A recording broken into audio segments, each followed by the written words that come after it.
Olá, queridos. Bom dia para todos, na paz de nosso Senhor e Salvador Jesus Cristo. Vai tudo bem com vocês? Queridos, nesta oportunidade nós vamos tratar sobre um personagem na Bíblia que é muito famoso. Talvez depois de Jesus Cristo ele é o outro, né? Fala-se do anticristo, que quer dizer contra Cristo, opositor a Cristo. Então nós vamos aqui trazer algumas informações que talvez vocês ainda não saibam sobre a pessoa do anticristo.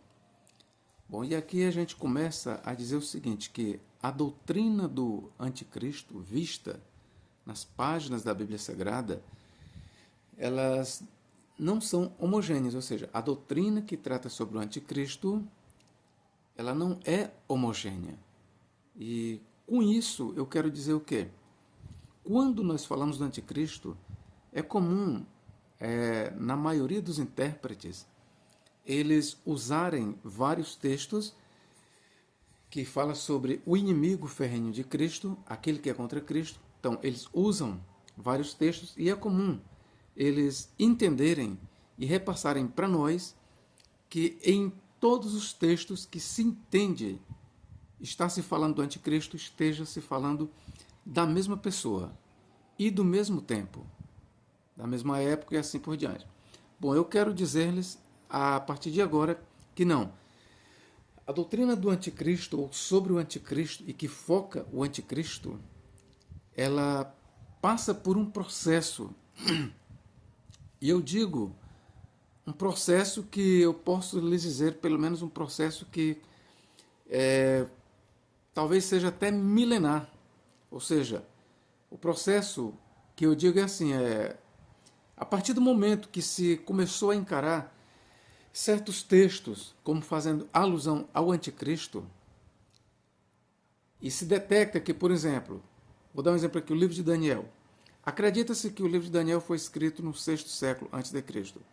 Outros acreditam que o livro de Daniel foi escrito no século II, certo? Para nível de informação. Então, ou no 6º século ou no século II, o que eu quero dizer?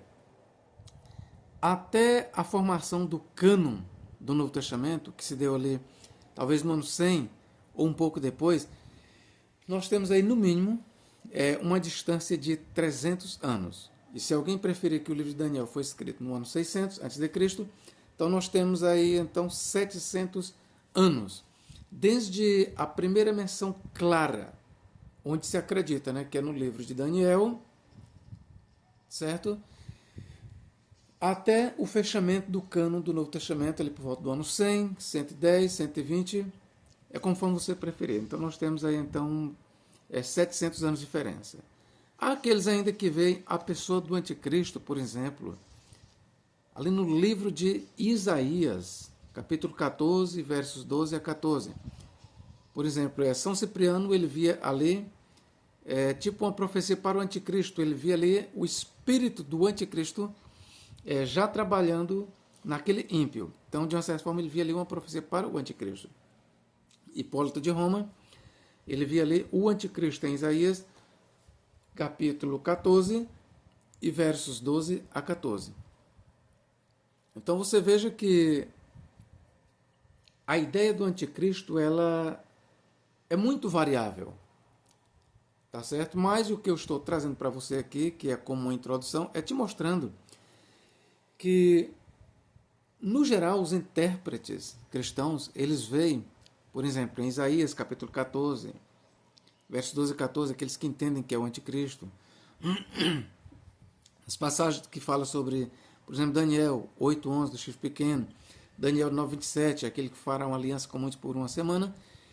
Bom, eles entendem que está em foco o mesmo personagem. Aí quando, por exemplo, a gente chega nas cartas de João, que fala sobre os anticristos e o anticristo que há de vir, aí a gente chega lá em Apocalipse, capítulo 13, a besta que sobe do mar, que é o anticristo. Aí a gente lê, por exemplo, em 2 Tessalonicenses, capítulo 2, aí você pega versos 1 a 8, que traz sobre também o anticristo. E aí você vai ler, por exemplo, nos evangelhos de Mateus, Marcos, Lucas e João. Tá certo? Que, por exemplo, Mateus e Marcos faz uma alusão à abominação da desolação instalada no lugar santo. E aí você lê, por exemplo, lá em João, que fala, Jesus falando, eu vim em nome do meu Pai e vocês não me aceitaram. Mas se outro vier no seu próprio nome, vocês aceitarão. Então, para muitos intérpretes, todas essas passagens que eu fiz alusão, elas apontam não somente para o anticristo, mas para a mesma pessoa. E é aqui onde eu quero dizer-lhes que não é bem assim. Nós vamos observar o quê? Que em cada uma destas passagens, certo? Que você vê como uma alusão ao anticristo. Vamos lá, em cada uma destas passagens que eu citei, está em foco um indivíduo diferente ou um poder diferente. Em cada uma destas passagens, vamos começar aqui, Daniel. Daniel capítulo... Vou começar a ler para você aqui. Daniel capítulo 8. Daniel capítulo 7, aliás. Eu vou ler aqui para você. É Daniel 7, 8. Estando eu a considerar os chifres, eis que entre eles subiu outro chifre pequeno, diante do qual 3 dos primeiros chifres foram arrancados. E eis que neste chifre havia olhos como os de homem, e uma boca que falava grandiosas coisas, ou grandes coisas. Esse chifre pequeno aqui, como eu já falei, eles vêm aqui como uma referência ao anticristo. Os pais da igreja, eles entenderam que aqui era o anticristo. Bom, eu quero que você tenha consciência que nós estamos lidando aqui com um texto anterior à era cristã. Estou falando aqui, obviamente, do livro de Daniel. Sem importar se o livro de Daniel foi escrito no 6º século ou no século II a.C. O certo é que este texto aqui que eu acabei de ler para você sobre o chifre pequeno, como é que ele era entendido pelos judeus antes da era cristã? O próprio Flávio Joséfos, na sua obra Antiguidades e Guerras, ele apresenta a sua interpretação, que é típica do judaísmo do 2º século, ou do 1º século, do 2º templo.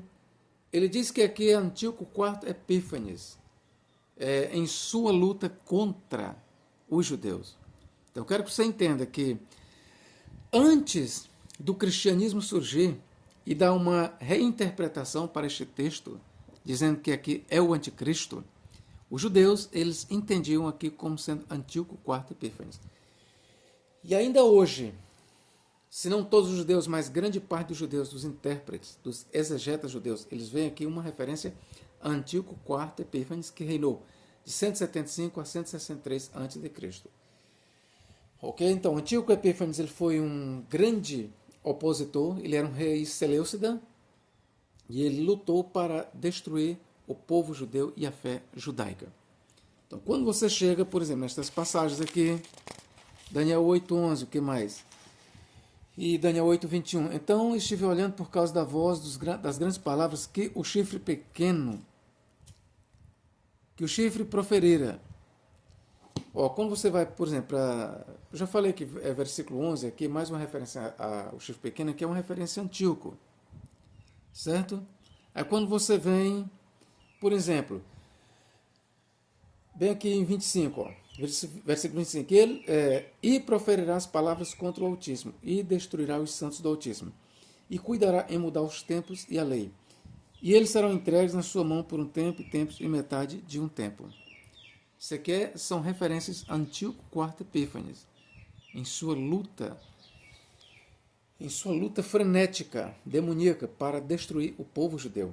O povo dos santos do Altíssimo aqui é o povo judeu. Esta era a interpretação corrente antes do cristianismo dar a sua interpretação.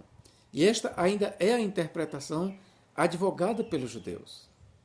Ok, queridos? Esta é ainda a interpretação advogada, pelo menos pela maioria dos intérpretes judeus.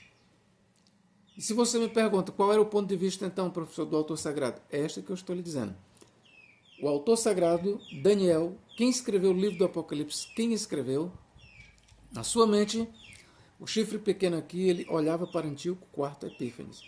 O povo do santo, o povo do Altíssimo, os santos do Altíssimo aqui, é uma referência aos judeus que viveram na época de Antíoco IV Epífanes. Ok? Então eu dei esta explicação Quando a gente chega aqui, por exemplo, em 8:11, o que diz aqui, ó?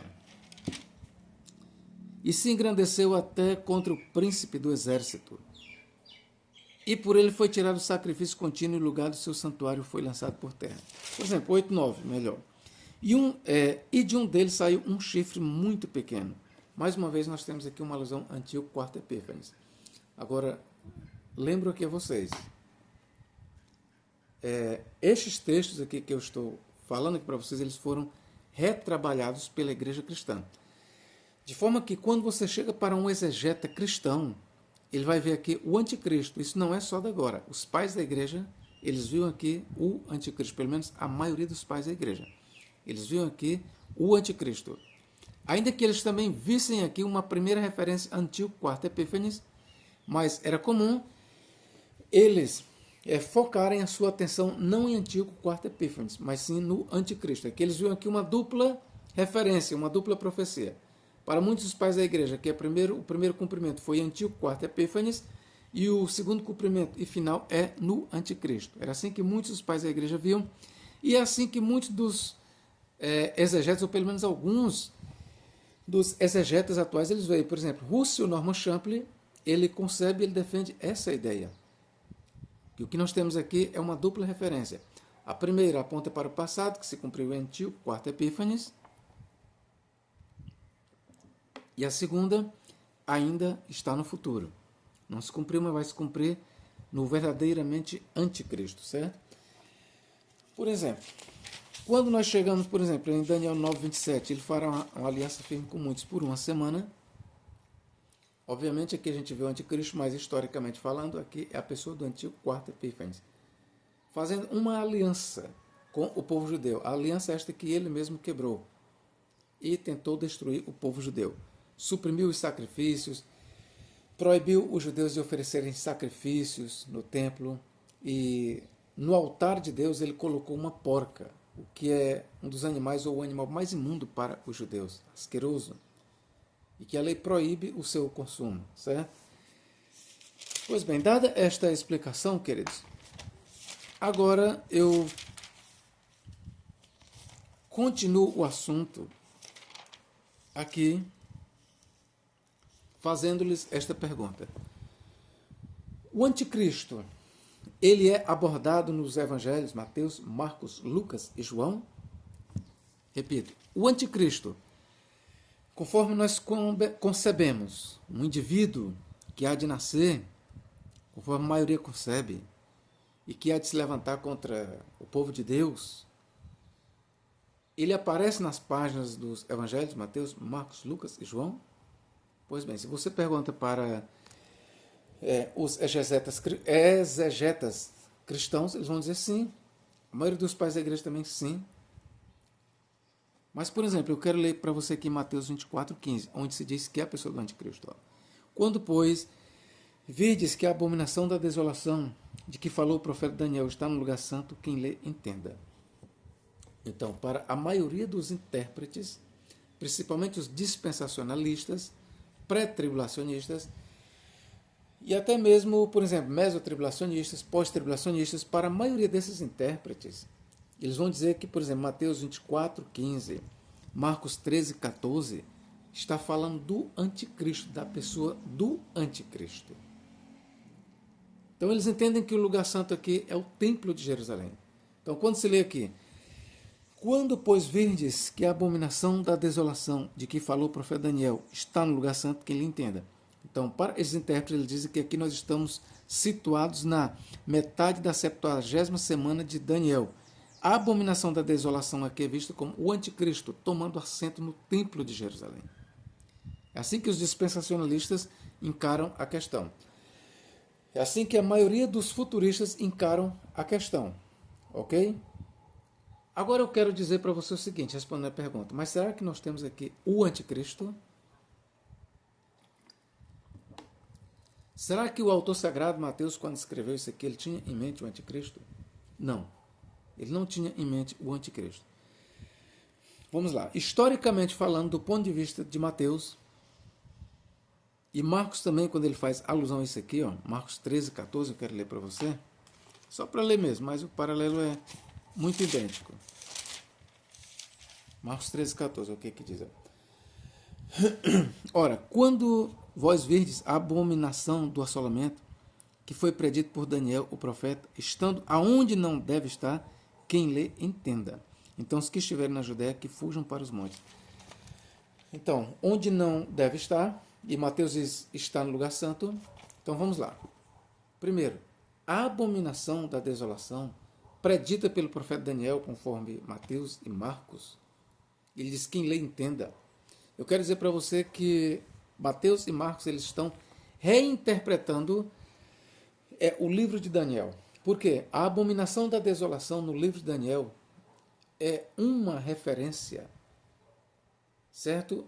Ao ídolo que Antíoco IV Epífanes mandou erigir no Templo de Jerusalém, no santuário. A abominação da desolação, repito, é uma alusão ao ídolo, a uma estátua. Alguns dizem que era uma estátua de Zeus olímpico, o Zeus hospitaleiro, conforme outros. Seja como for, alguns dizem que Antíoco IV Epífanes mandou erigir uma estátua de Zeus hospitaleiro no templo de Yahvé. E quando nós lemos a expressão abominação da desolação no profeta Daniel, então nós temos aí uma referência à estátua, ao ídolo erigido por Antíoco IV Epífanes no templo de Jerusalém. O que os autores do Novo Testamento fizeram? Mateus e Marcos. Eles retrabalharam estas passagens de Daniel que fala na abominação da desolação. Eles deram uma nova interpretação. E nas mãos de Mateus e de Marcos, o abominável da desolação, ou a abominação desoladora, é uma referência aos exércitos de Roma. Exatamente isso. Quando Mateus e Marcos falam no abominável da desolação, eles não têm em mente o anticristo. Mas eles estão falando de Roma, representada nos seus exércitos, que durante 6 anos e meio, ou durante 3 anos e meio, sitiou a cidade de Jerusalém.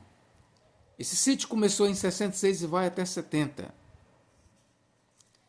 E o sítio de Roma contra Jerusalém culminou na destruição do santuário, do templo e da cidade de Jerusalém.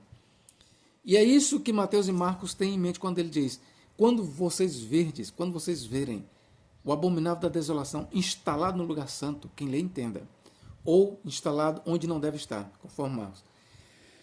Então, a abominação da desolação é o exército de Roma e o lugar santo é uma referência a Jerusalém, a terra santa, que foi destruída e que foi sitiada, assolada por Roma.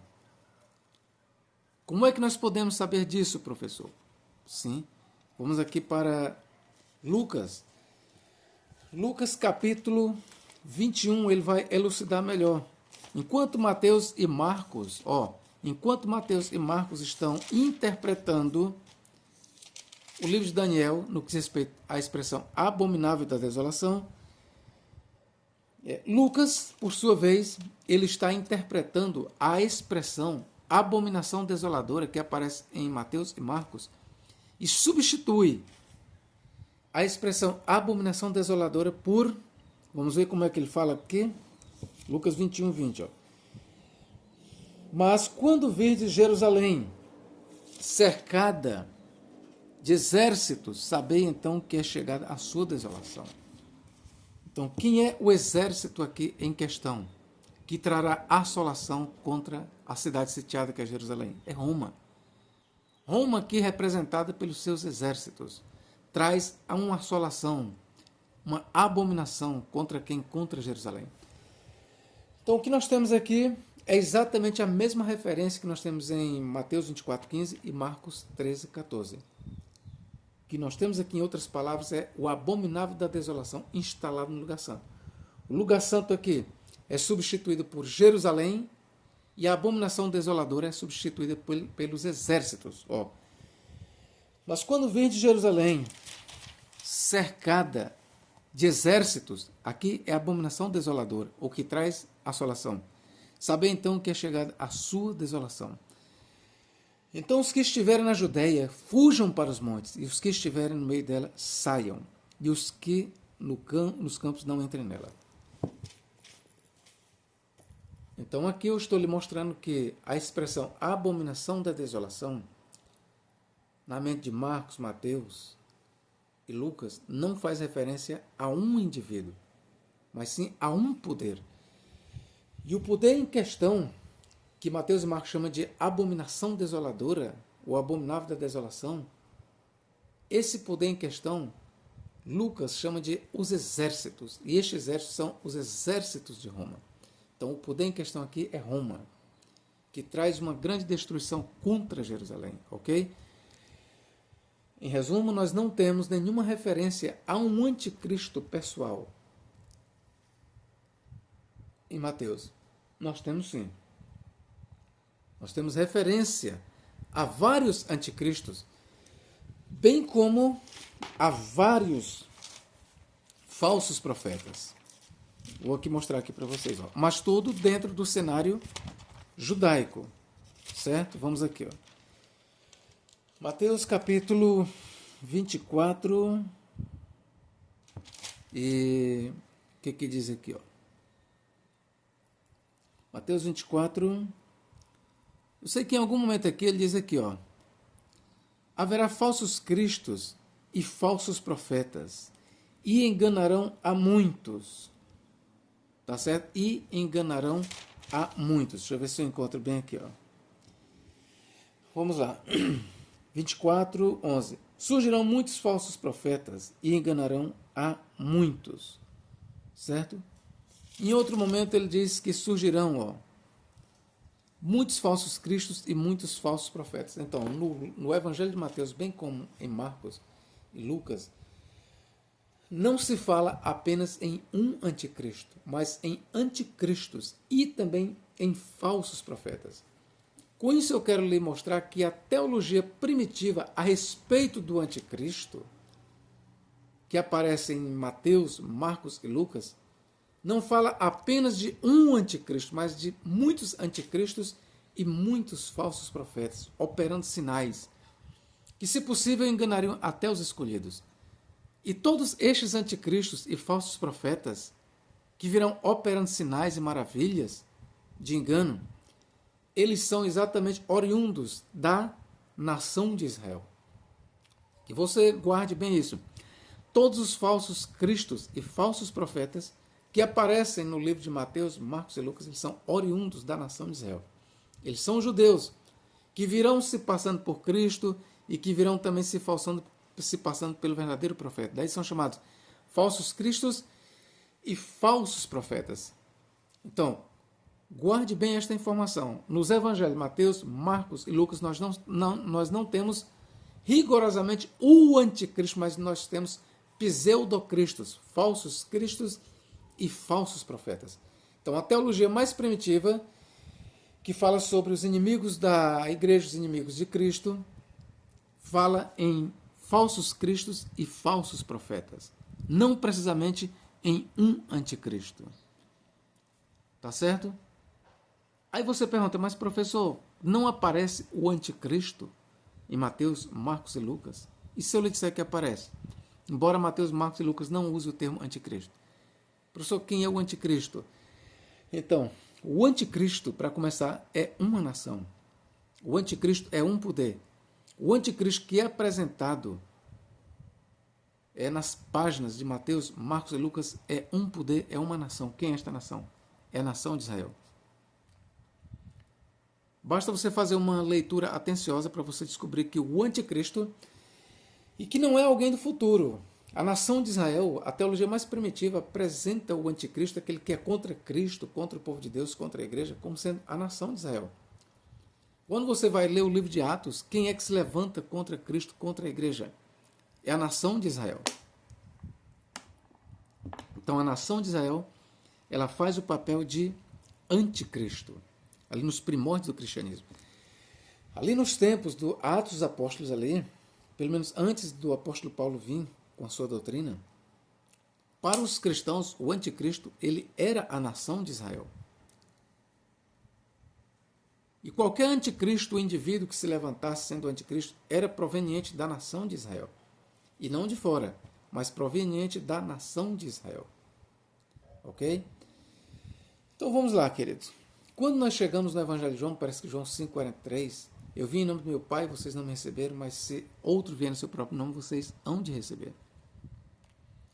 Então a maioria dos intérpretes entendem que aí nós temos uma alusão ao anticristo. Poderá ser. É um indivíduo?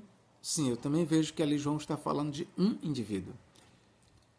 Agora, se ele vai se levantar da nação de Israel, nós não sabemos com certeza, mas eu opto por pensar que sim. Então, acredito eu que no Evangelho de João 5,43, aquele que vem no seu próprio nome é um personagem que enganará os judeus, que será recebido pelos judeus. Poderá ser um anticristo, poderá ser um pseudo-cristo, mas é alguém contra Cristo de qualquer forma, certo? Então faz parte da teologia do anticristo, estas evoluções. Faz parte. Por que eu estou explicando isso para vocês? Para vocês verem que a pessoa do anticristo, ela não nasceu pronta. Não, ela é construída, passou por vários processos, por várias etapas. Chegar onde chegamos, com o anticristo já bem feito, perfeito, não nasceu assim. Eu estou mostrando aqui para vocês. Vamos lá. Quando você chega, por exemplo, lá nas cartas de João, 1 João, capítulo 2, 1 João, capítulo 2. Olha o que diz aqui. Filhinhos, é já a última hora. E como ouvistes que vem o anticristo, também agora muito se tem feito anticristos, por onde conhecemos que é já a última hora. Saíram de nós, ele está falando de muitos anticristos, que são precursores do anticristo. Saíram de nós, mas não eram de nós. Porque se fossem de nós, ficariam conosco, mas isto é para que se manifestasse que não são todos de nós. Quem é o mentiroso, senão aquele que nega que Jesus é o Cristo? É o anticristo, esse mesmo que nega o Pai e o Filho. Qualquer que nega o Filho também não tem o Pai, mas aquele que confessa o Filho tem também o Pai. Então, o anticristo aqui, queridos, em questão aqui, ele não é o mesmo personagem apresentado ali no livro de Daniel, como eu já falei para vocês que ele é antigo. Mas quem são estes anticristos? Precursores do anticristo, que aqui fala dos anticristos e do anticristo. Quem são eles? Bom, do ponto de vista do autor sagrado, pelo menos os precursores aqui, eles eram os gnósticos. Esses que negavam o Pai, porque também negavam o Filho. E do que consistia isso? Bom, aqui está falando dos gnósticos, que na época o principal líder do gnosticismo era Cerinto, que era da mesma época do apóstolo João, segundo os pais da igreja. Então, Cerinto, ele dizia que Jesus era um e que o Cristo era outro. Ele dizia que o Cristo não tinha se encarnado. Então, esta doutrina cerintiana, doutrina gnóstica, ela era uma doutrina anticristã. João vai encarar dessa forma. Ele vai dizer que qualquer que nega o Filho também está negando o Pai. E como é que se negava o Filho? Quando você diz que Cristo não se encarnou, não veio em carne, então você está negando o Filho. E se você está negando o Filho, você está negando o Pai. E quando você nega o Filho e o Pai, você é um anticristo. Então, esses anticristos aqui em questão aqui, eles eram cristãos. João deixa bem claro isso. Saíram de nós. Mas não eram de nós, porque se fossem de nós, ficariam conosco. Mas isto é para que se manifestasse que não são todos de nós. Então, esses anticristos aqui, eles anteriormente fizeram parte da igreja, da verdadeira igreja.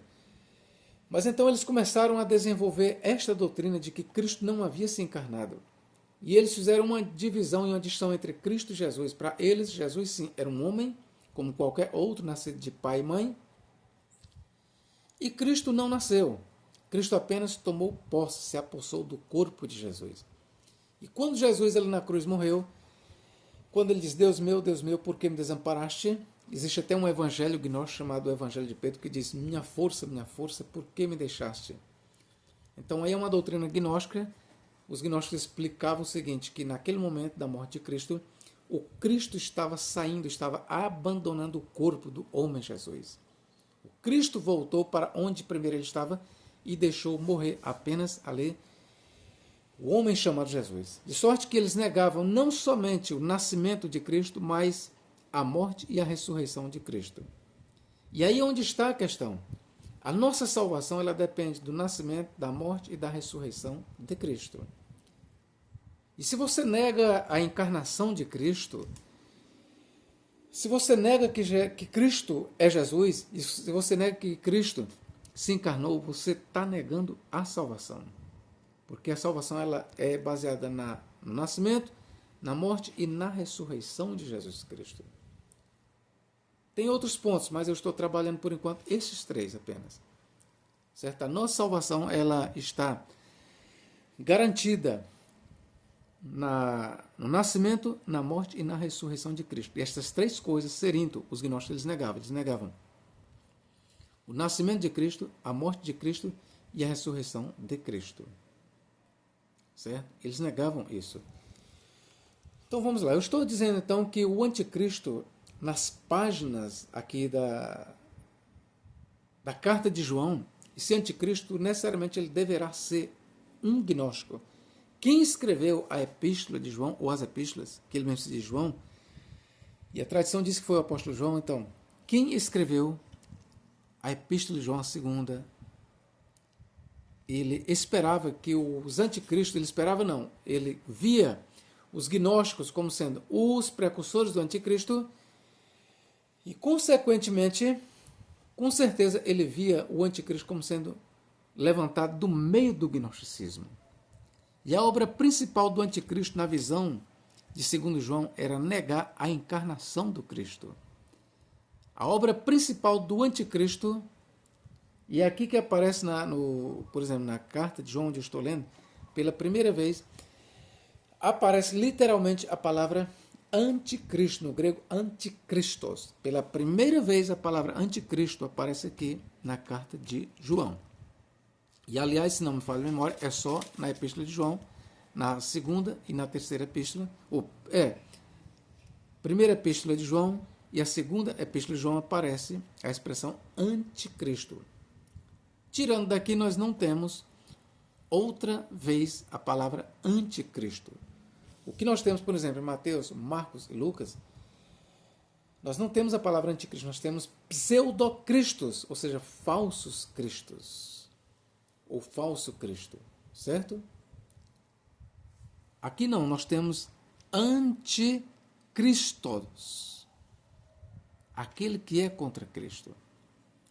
Então, se você perguntar para mim, professor, quando João escreveu a sua primeira carta, na primeira carta de João, aqui no versículo 18, quando ele diz, filhinho, já é a última hora e porquanto ouviste que vem o anticristo, também agora muito se tem feito anticristos, por onde conhecemos que é já a última hora.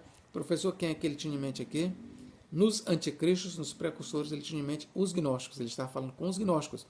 E quero lhe dizer que estes anticristos aqui era conhecido de João. Já estivera na igreja e ele conhecia todos eles. Quanto ao anticristo vindouro, mas que ele esperava para breve, com certeza o autor aqui, ele esperava que o anticristo principal, o último, fosse um gnóstico. Quem sabe até o próprio Cerinto. Quem sabe? Viu? O que eu quero lhes dizer é que quando nós lermos as passagens que são entendidas como fazendo alusão ao anticristo, nós precisamos levar em conta a realidade do texto, cultural, histórica. Nós precisamos voltar no tempo, ver quando a carta foi escrita, ou o fragmento foi escrito, para quem foi escrito, e por que foi escrito, e qual era o poder, tá certo? Na época. Nós precisamos ver isso. Aí quando você chega, por exemplo, lá em Mateus, ou Apocalipse capítulo 13, e viu uma besta subindo do mar, aí Apocalipse 13, 11, lá diz, e viu outra besta subindo da terra. Ali nós temos 2 anticristos. Ali não são pseudocristos, ali são anticristos mesmo.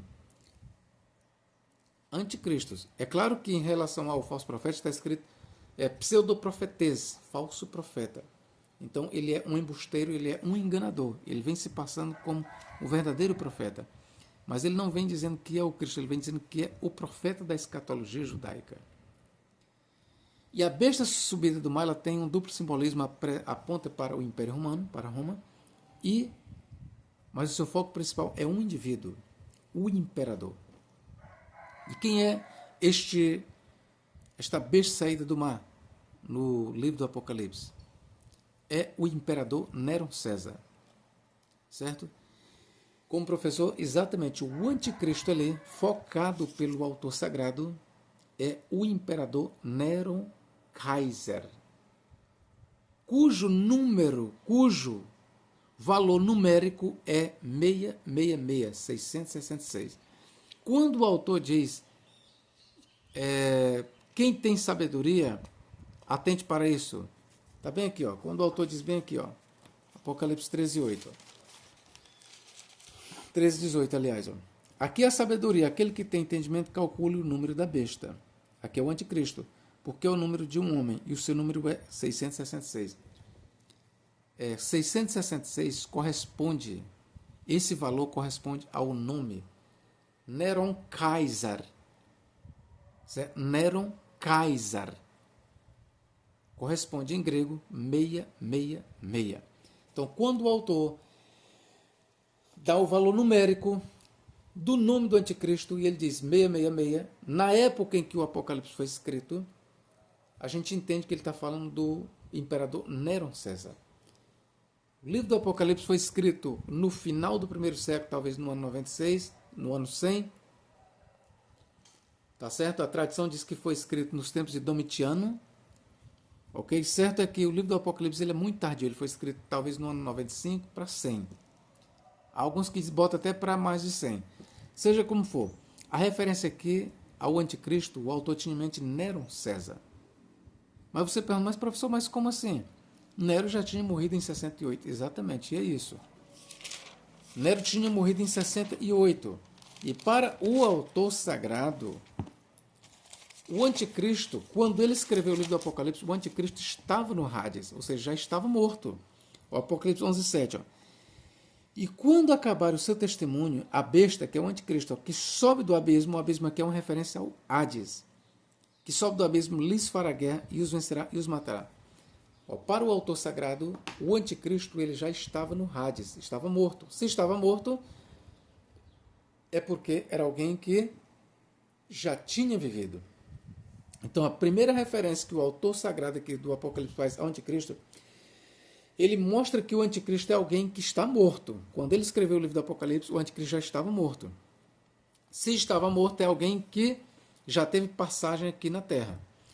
Então, só mais à frente é que ele vai dizer quem é o anticristo. Tá certo?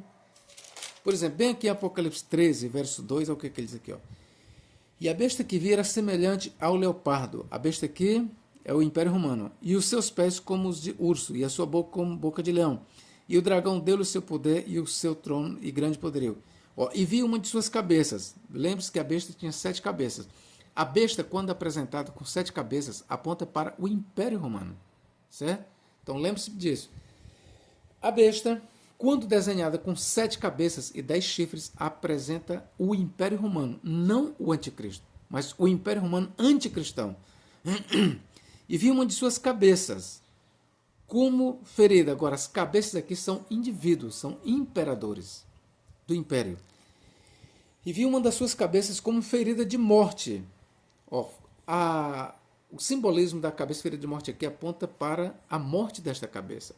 O autor aqui já está nos preparando. Ele vai dizer então quem é o anticristo. E a sua chaga mortal fora curada. Então, neste duplo simbolismo, cabeça ferida de morte, mas a sua chaga mortal fora curada, ele está falando que uma das cabeças do Império Romano, ou seja, um dos imperadores, sofreu morte, mas ele foi restaurado à vida. Porque este desenho aqui da sua chaga mortal fora curada fala da ressurreição desta cabeça. E toda a terra se maravilhou após a besta. Vamos lá, o que mais aqui diz aqui? Pronto, aqui versículo 12. Ó. E exerce todo o poder da primeira besta na sua presença, e fez que a terra e os que nela habitassem adorem a primeira besta, cuja chaga mortal fora curada. Então, a cura da chaga mortal na cabeça fala da ressurreição do anticristo. Essa cabeça, uma das 7 cabeças, essa cabeça que tinha uma chaga mortal, mas que foi curada aqui, esta cabeça aqui é o anticristo. Ferida de morte na cabeça aponta para o fato de que o anticristo sofreu sim morte. O anticristo do livro do Apocalipse, ele é alguém que já morreu. Mas para o autor sagrado, essa chaga mortal, ela será curada. Ou seja, para o autor sagrado, ele acreditava que o anticristo será restaurado, ele voltará à vida.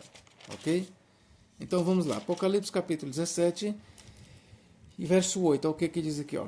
E a besta que foi vista, e a besta que viste, aqui está falando do anticristo, e a besta que viste foi, ou seja, existiu, e já não é, ou seja, não existe, quando o autor escreveu. E há de subir do abismo, ou seja, há de se levantar dos mortos, em outras palavras, há de ressuscitar. Subir do abismo aqui equivale a ressuscitar dentre os mortos. E há de subir dos mortos, ou seja, do abismo, e irá à perdição. Tá certo? Versículo 11. E a besta que era e já não é, e a besta que era, ou seja, que existiu, e já não é, ou seja, não existe, e é ela também o 8º rei, e é dos 7, e vai à perdição. Ok, queridos, o que o autor está apresentando aqui? Ele está falando aqui da besta com 7 cabeças e 10 chifres. As 7 cabeças são 7 reis, 7 imperadores, que dominaram sobre Roma até a época do autor sagrado, quando ele escreveu o Apocalipse. Bom, para muitos intérpretes, o autor estaria pensando em 7 literais imperadores. Para outros intérpretes, o que eu julgo que é este o sentido, que eu vou falar agora, para os intérpretes, esse número 7 representa toda a sucessão imperial, ou seja, dos imperadores de Roma. Desde Júlio César, se não me falha a memória, até o último imperador que reinava no tempo quando o Apocalipse foi escrito. Então ele apresentou toda a sucessão imperial dos imperadores em número 7. Certo? E o autor sagrado dele disse que dessa sucessão imperial, ou seja, dos 7 imperadores, um sofreu morte e estava no Hades, mas ele voltaria à vida, ele ressuscitará. Daí é que este que estava vivo, não está vivo, carnalmente falando, sua alma está no Hades, mas subirá do abismo, ou seja, voltará à vida. Ou seja, esse que faz parte dos 7 imperadores que ele é também o 8º rei. Por quê? Porque que ele diz também, o mesmo que faz parte dos 7, ele também será o 8º rei, porque é o mesmo. E por que é o mesmo? Porque ele há de ressuscitar. Aquele que há de ressuscitar, que será o anticristo, é o mesmo imperador Nero. Então, para o autor sagrado, o anticristo ele tem 2 passagens nesta vida. Uma, cujo fim ele encontrou em 68, quando Nero se suicidou, de acordo com muitos. Ali houve realmente a existência do anticristo. Então, para o autor sagrado, o anticristo é alguém que já existiu na história. É o imperador Nero. Mas este anticristo ele há de ser restaurado. E por isso ele disse que a sua chaga mortal fora curada. Tá bom? Os 10 chifres na besta, o que são? São 10 reis que apoiarão o anticristo quando ele se levantar dentre os mortos. E a besta que viste ou seja, existiu e já não existe, é ela também o 8º, e é dos 7, e vai à perdição. E os 10 chifres que viste são 10 reis, que ainda não receberam o reino, mas receberão poder como reis por 1 hora, juntamente com a besta. Estes têm o mesmo intento e entregarão seu poder e autoridade à besta. Então, a besta, neste caso aqui, é o anticristo e não o Império Romano. A besta ela só pode ser identificada com o Império Romano quando a besta é apresentada com 7 cabeças e 10 chifres. Aí sim, quando a besta é retratada tendo 7 cabeças e 10 chifres, então esta besta aí é o Império Romano. Mas quando o autor fala apenas em besta, como ele está falando aqui, ele está falando de um indivíduo, do anticristo. E esse anticristo, ele é a besta e é também uma das 7 cabeças que sofrera a morte. Sim, uma chaga mortal. Mas essa chaga mortal fora curada, ou seja, ele sofreu a morte, mas ele será ressuscitado. Então aproveito aqui para dizer uma coisa, queridos, para vocês, para muitos que acreditam que o anticristo nascerá de acordo com o livro do Apocalipse, não, ele não nascerá. Ele ressuscitará. Eu estou sendo muito franco aqui para vocês. Para você que foi ensinado, eu não estou dizendo que é uma heresia, eu estou aqui apenas dando a verdadeira interpretação do livro do Apocalipse, certo? Então, para você que acredita que o anticristo será alguém que nascerá, de acordo com o livro do Apocalipse, não, ele não nascerá. Ele ressuscitará, ele já nasceu. E quem é o anticristo? No passado foi Nero, o primeiro grande perseguidor da igreja. Isso diz Tertuliano na sua obra O Apologético. Tertuliano diz que o primeiro grande perseguidor de Roma contra a igreja foi Nero César. E o segundo foi Domitiano, apelidado também de Nero Calvo. Informação dada por Russell Norman Champlin. Certo? Então, o primeiro perseguidor da igreja foi Nero. E pasme, para o autor do livro do Apocalipse, não só o primeiro foi Nero, como também o último grande perseguidor da igreja será também Nero, só que ressuscitado. Também nós não podemos entender, nós não podemos falar de um Nero reencarnado, não. O livro do Apocalipse ele não trabalha com essa perspectiva de que o anticristo ele se reencarnará. Não. O livro do Apocalipse, a perspectiva do livro do Apocalipse é que o anticristo ele ressuscitará. Ou seja, ele foi o imperador Nero e esse mesmo imperador ele há de ressurgir do abismo, ou seja, do Hades. E se você tem,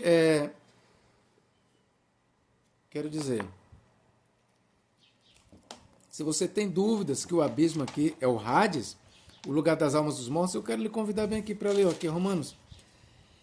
Só para a gente paralelizar. Romanos 10, o que diz aqui? Ó? Romanos 10, capítulo... Deixa eu ver aqui. Vamos lá. Romanos 10, versículo 7. Ó. Ou quem descerá ao abismo? No grego, abissos, é a mesma palavra que nós encontramos em Apocalipse 11, 7. Vamos lá. De onde o anticristo é visto a emergir, subir. Ou quem descerá ao abismo? Isto é, aí ele vai identificar aqui o abismo. Isto é, a tornar a trazer Cristo dentre os mortos. Ou seja, o que ele está dizendo? Ou quem descerá ao abismo? O que ele está dizendo? Que Cristo desceu ao abismo. O abismo aqui não é a sepultura. Certo? O abismo aqui é uma referência ao Hades. Aqui o autor sagrado ele está falando do momento em que a alma de Cristo, o Espírito de Cristo, desceu ao abismo, ao mundo dos mortos. Aí eu quero lhe dizer que a descida de Cristo ao mundo dos mortos, ela é referida em vários lugares. Certo? Em vários lugares, a descida de Cristo ao Hades, ao abismo, ela é referida. Por exemplo, nós temos aqui em Efésios 4, ó. Vou ler aqui para você. Efésios 4, 8. O que diz? Ó? Por isso diz, subindo ao alto, levou o cativeiro e deu dons aos homens. Ora, isto ele subiu, que é senão que também antes tinha descido às partes mais baixas da terra. Aquele que desceu onde? As partes mais baixas da terra, é também o mesmo que subiu acima de todos os céus para cumprir todas as coisas. Então, a expressão partes mais baixas da terra é uma referência ao abismo. Então, o abismo é as partes mais baixas da terra, que na mitologia grega, e para os autores que escreveram o Novo Testamento, essas expressões, abismo, partes mais baixas da terra, é uma referência ao Hades. E o Hades é o mundo das almas ou dos espíritos dos homens mortos. Foi para lá que Cristo foi após a sua morte. Quando Cristo morre na sexta-feira, logo que ele morre, o seu espírito ele desce para as partes mais baixas da terra, para o Hades. certo? E lá no abismo, ou seja, no Hades, onde estavam as almas, os espíritos mortos, lá ele vai e prega o evangelho. Aqueles que morreram acreditando na sua vinda. Vamos ler aqui em 1 Pedro. 1 Pedro, capítulo 3, olha o que diz aqui, ó. 18. Ó. Porque também Cristo padeceu uma vez pelos pecados, o justo pelos injustos, para levar-nos a Deus, mortificado, na verdade, na carne, mas vivificado no Espírito. No qual, ou seja, no Espírito, ou seja, no Espírito dele, de Cristo, no seu Espírito, não no Espírito Santo, também foi e pregou aos espíritos em prisão. Esses espíritos em prisão aqui, queridos, são espíritos de homens falecidos. E como é que eu sei? Olha um exemplo aqui, ó. Os quais, noutro tempo, ou seja, esses espíritos são de pessoas que nasceram em outro tempo, que viveram em outro tempo. Que tempo? Ó? Os quais, noutro tempo, foram rebeldes. Quando? Quando a longanimidade de Deus esperava nos dias de Noé, enquanto se preparava a arca, na qual poucas, isto é, 8 almas se salvaram pelas águas. Então, o autor aqui ele está dizendo que Cristo foi no Hades e pregou para os espíritos em prisão. No Espírito foi e pregou aos espíritos em prisão.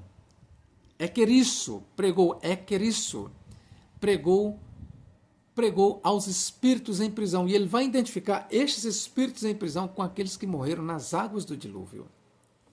Certo? Quando nós chegamos aqui em 1 Pedro 4, eu vou ler versículos 5 e 6, ó. Os quais hão de dar conta ao que está preparado para julgar vivos e mortos. Ó. Vivos e mortos na carne. Ó. Vivos na carne, mortos na carne. Porque por isso foi pregado o evangelho. Ó, pregado o evangelho. No grego, o evangelho é o evangelion. Por isso foi pregado o evangelho também aos mortos. Ou seja, este mesmo evangelho que foi pregado aos mortos foi pregado também aos vivos. O contrário também é verdade. O mesmo evangelho que foi pregado aos vivos foi pregado aos mortos. Que foi que Cristo pregou para os vivos? O evangelho da salvação. Então, este mesmo evangelho da salvação que foi pregado para os vivos, aqui Pedro está dizendo que o mesmo evangelho que fora pregado aos vivos por Cristo, pelo mesmo Cristo, o mesmo evangelho também foi pregado aos mortos.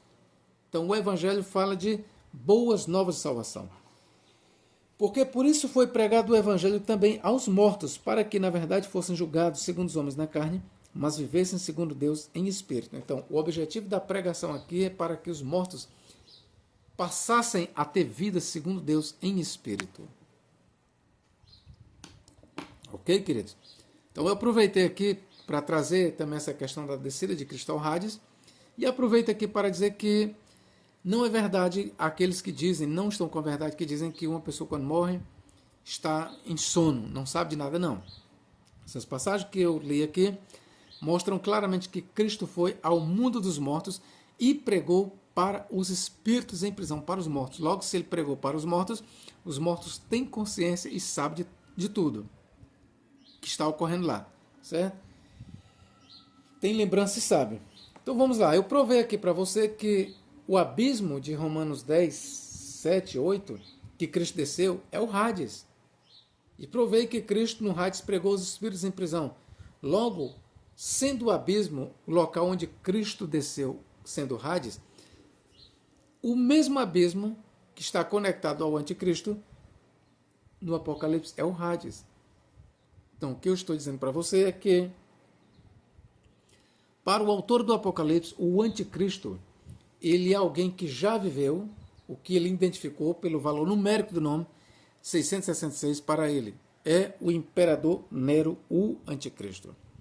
Nero, quando o livro do Apocalipse foi escrito, estava morto, por isso ele diz que a besta subirá do abismo. Apocalipse 11, 7 e Apocalipse 16, 8 e verso 11. Ele mostra em todas essas referências o espírito do anticristo, o anticristo subindo do abismo, ou seja, do Hades. Por quê? Porque para ele, o anticristo que foi Nero voltará a viver e perseguirá a igreja. Então, o anticristo, ele não somente é alguém que viveu, mas que voltará à vida como o anticristo, ele será um romano. Para aqueles que ficam questionando, não, o anticristo ele será um judeu, ele será um romano, de acordo com as páginas do livro do Apocalipse, o anticristo ele será um romano.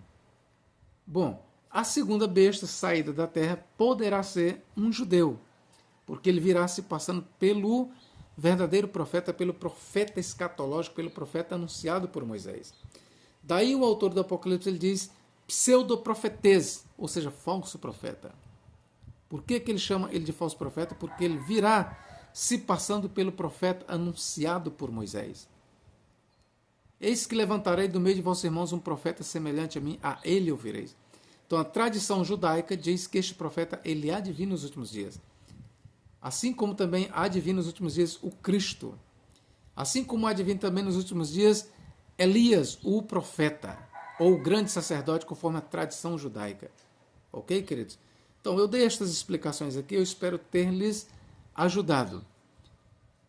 Obviamente muitos aí não vão concordar comigo, mas aqueles que discordarem, porventura venham a discordar, discordem com respeito e apresentem as suas contra-argumentações com bases bíblicas e históricas, ok? Deus em Cristo nos guarde e nos abençoe, agora e para todo sempre. Amém.